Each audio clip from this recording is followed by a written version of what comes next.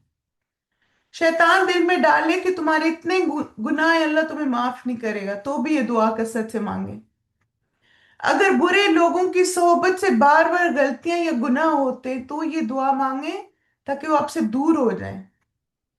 اگر توبہ کے بعد پھر گناہ کی طرف رغبت ہو تو یہ دعا کثرت سے مانگے تاکہ اللہ تعالیٰ آپ کو اس گناہ سے اتنا دور کر دے جتنا مشرق اور مغرب کا فاصلہ ہے۔ تو چلیں انشاءاللہ اس دعا کو ایک دفعہ دوبارہ سنتے ہیں اور پھر کلاس کنکلوڈ کرتے ہیں۔ بسم اللہ۔ اللهم باعد بيني وبين خطاياي كما باعدت بين المشرق والمغرب. اللهم نقني من الخطايا كما ينقى الثوب الأبيض من الدنس. اللهم اغسل خطاياي بالماء والثلج والبرد. اللهم باعد بيني وبين خطاياي كما باعدت بين المشرق والمغرب. اللهم نقني من الخطايا كما ينقى الثوب الأبيض من الدنس. اللهم اغسل خطاياي اللهم اغسل خطاياي بالماء والثلج والبرد. جزاکم اللہ خیرن کثیرہ، بارک اللہ فیکم، سبحانک اللہم و بحمدک، اشہد ان لا الہ الا انت، استغفرک و اتوب الیک۔ انشاءاللہ آپ لوگوں سے کل ملاقات ہوگی، جن کا کویسچن آپ رک جائیں انشاءاللہ میں جواب دے دیتی ہوں۔